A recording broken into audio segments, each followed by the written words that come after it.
हमारे अंतः का देवासुर संग्राम।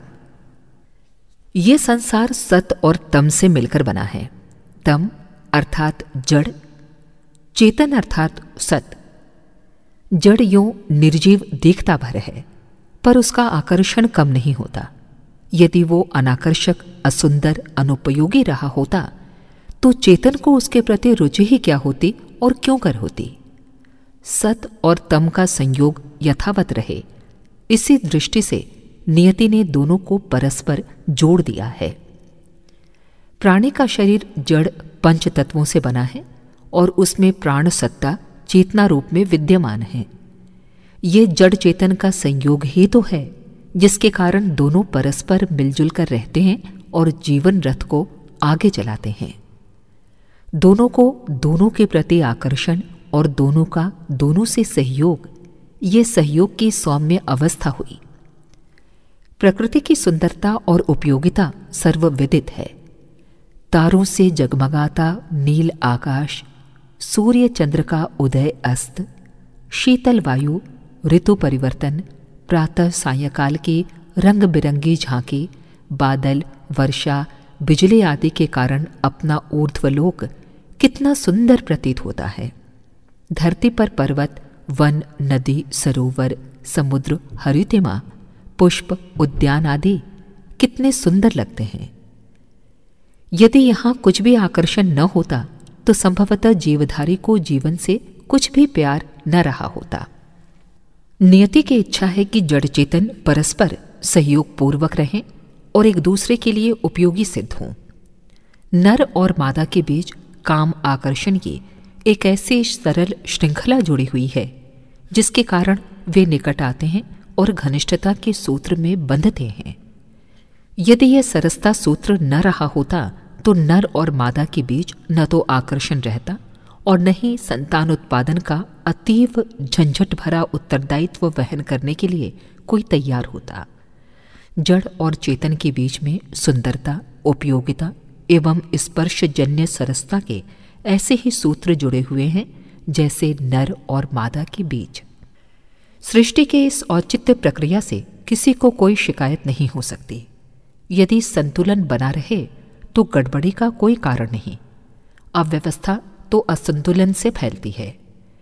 प्राणी के दृष्टिकोण में जब विकृति आती है तो वो औचित्य एवं उपयोग का तथ्य भूल जाता है और अतिवाद की नीति अपनाने लगता है। संग्रह, आधिपत्य और उपभोग को मर्यादा के अंतर्गत रखा जाए तो जड़ चेतन का पारस्परिक संयोग हर दृष्टि से हर किसी के लिए सुखद हो सकता है। अब मर्यादित मात्रा में चाहने से साम्य वितरण में गड़बड़ी फैलती है। एक जगह अधिक संग्रह, दूसरी जगह अभाव की स्थिति उत्पन्न करेगा। यह प्रक्रिया अवांछनीय है। प्रकृति इसको संतुलित करने की प्रतिक्रिया उत्पन्न करती है। इसी का नाम देवासुर संग्राम है। अनगढ़ मनुष्य प्रकृति के साधनों पर व्यक्तिगत रूप से अनावश्यक मात्रा में आधिपत्य जमाता है। परिग्रही, संग्रही, अमीर बनकर अपने अहंकार एवं बड़प्पन का आतंक दूसरों पर छोड़ना चाहता है। इस ललक का नाम तृष्णा है। दूसरा आकर्षण शरीरगत है। शरीर में कुछ संवेदनशील अवयव ऐसे बने हैं जिन्हें प्रकृति की अमुक स्थिति के साथ संपर्क बनाने में विचित्र प्रकार की सरस संवेदना अनुभव होती है। जीभ को खट्टे, मीठे, नमकीन, चरपरे पदार्थ विशेष रूप से सुहाते हैं। जननेंद्रियों को रतिकर्म में असाधारण रस आता है। अनगढ़ मनुष्य इसकी असीम मात्रा चाहता है और मर्यादाएं तोड़कर शहद पर टूट पड़ने वाली मक्खी की तरह उसी में लिपटकर संकटग्रस्त होता है।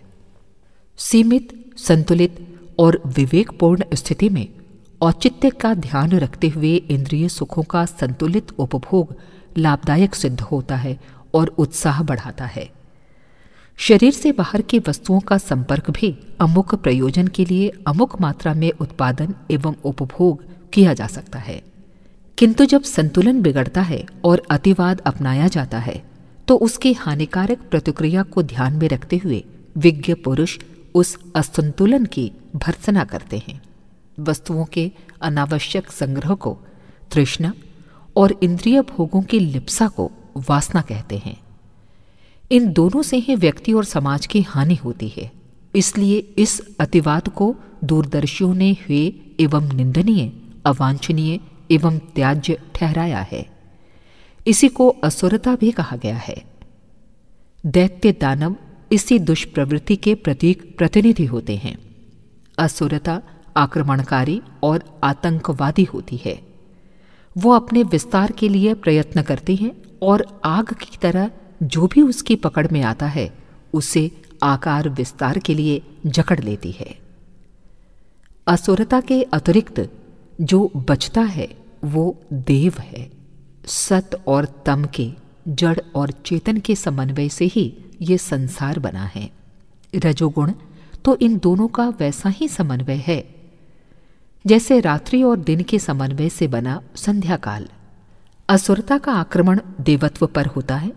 असुरता की वृद्धि के लिए देवत्व ही ईंधन हो सकता है। रात दिन को खाकर विकसित होती है और दिन रात को परास्त करके अपना वर्चस्व जमाता है।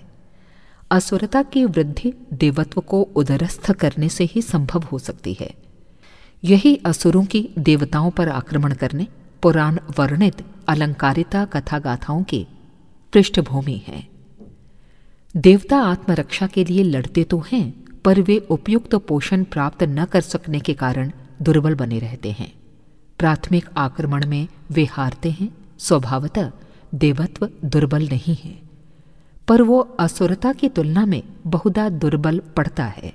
इसके दो कारण हैं।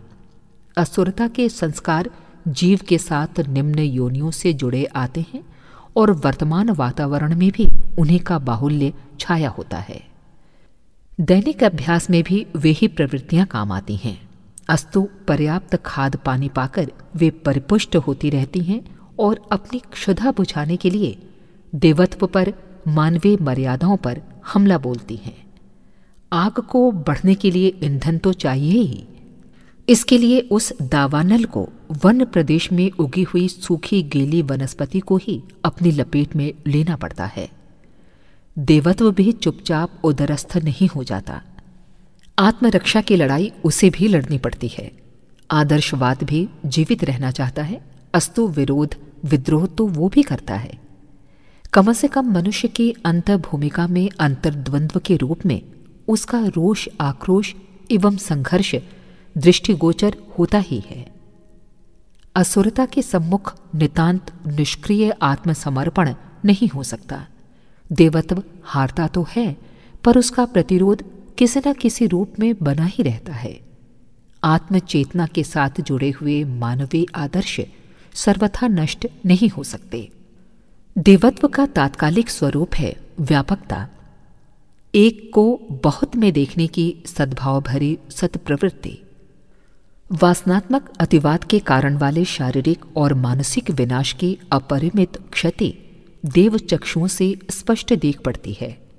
देव मानस सोचता है कि अपने श्रम, समय, मनोयोग, प्रभाव, वर्चस्व एवं धन का लाभ यदि संकीर्ण स्वार्थपरता के क्षेत्र से बाहर तक जाने दिया जाए तो उससे कितने बड़े परिमाण में प्रयोजन पूरे हो सकते हैं। ये तुलनात्मक विचार करते ही देव मानव को यही सोचती है कि जीवन के साथ जुड़ी हुई उपलब्धियों का उपयोग जीवन क्रम को आदर्श एवं अनुकरणीय बनाने में किया जाए।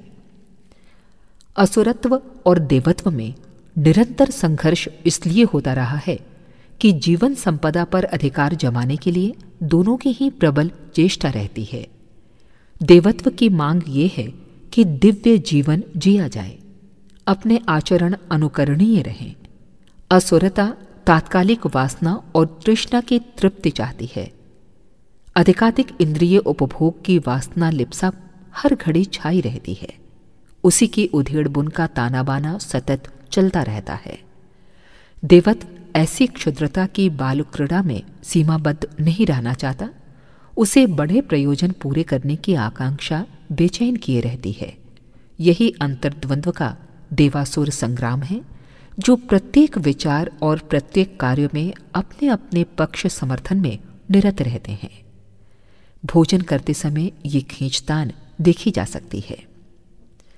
एक ओर स्वादिष्ट किंतु गरिष्ठ हानिकारक पदार्थ, दूसरी ओर कम स्वाद के किंतु सात्विक पदार्थ सामने होते हैं।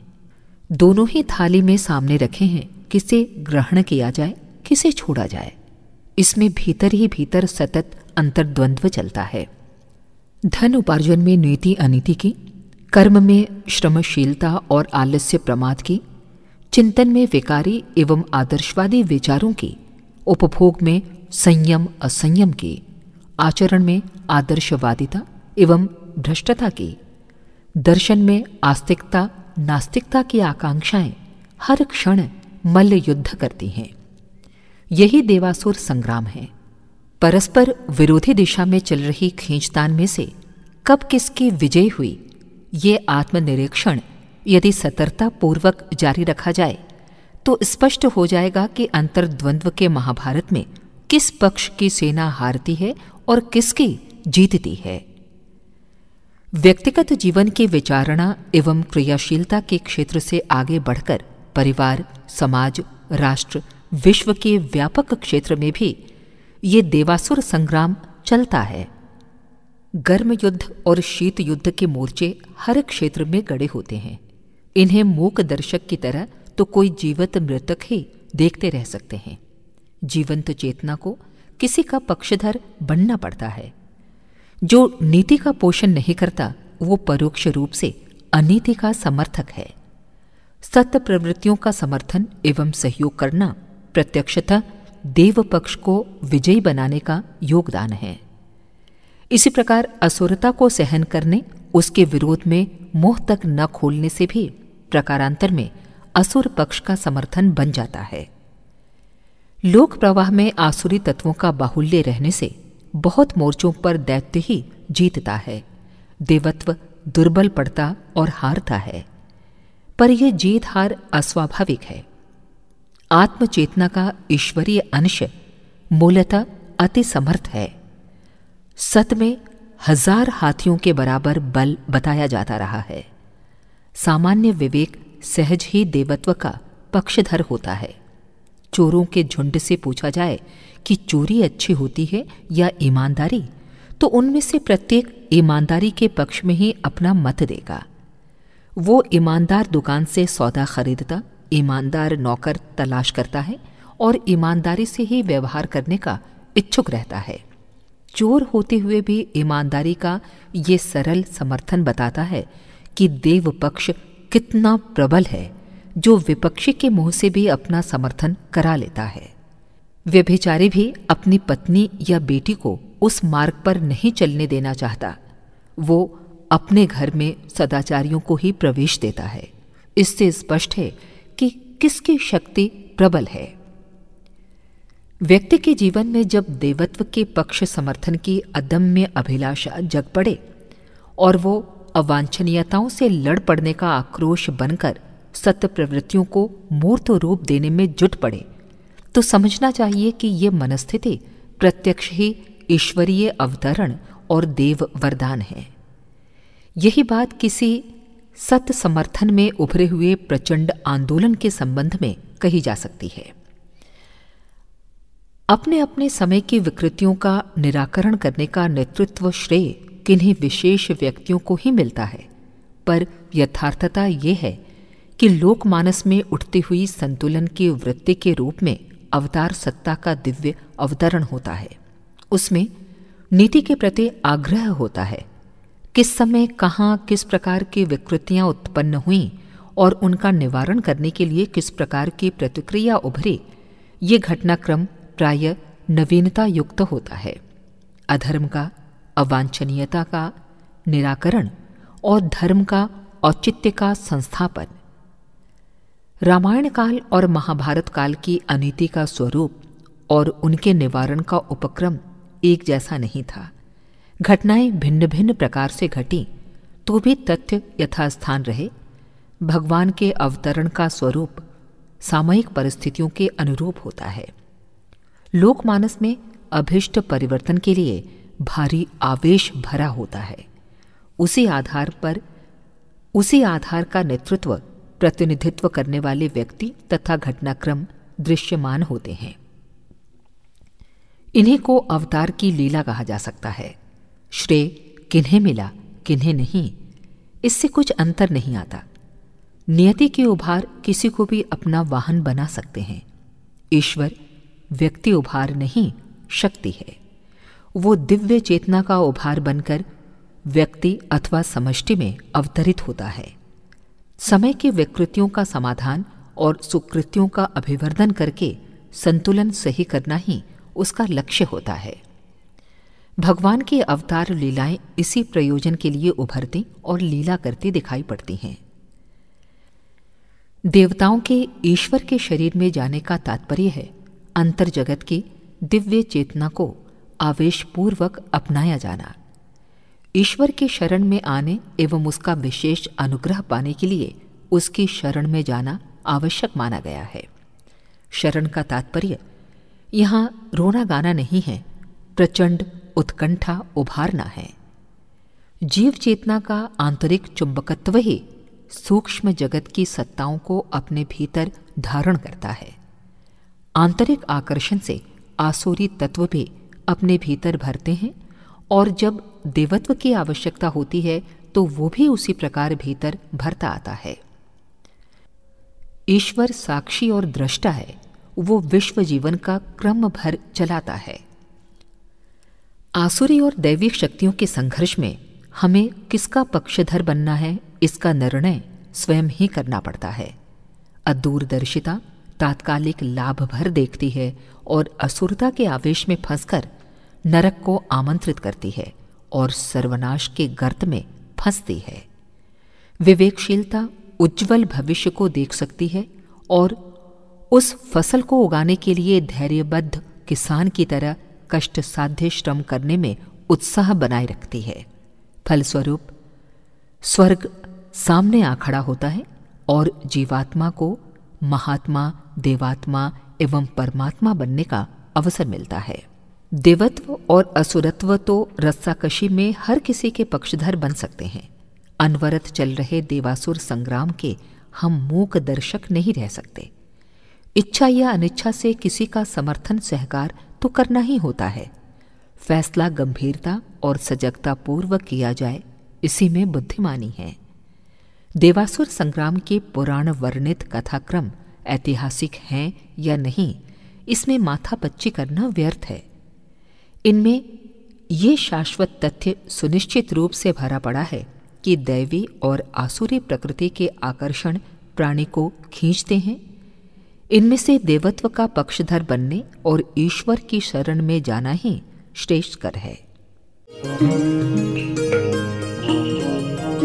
हमारे YouTube चैनल को सब्सक्राइब करें और बेल आइकन को दबाएं ताकि आपको नोटिफिकेशंस मिलते रहें।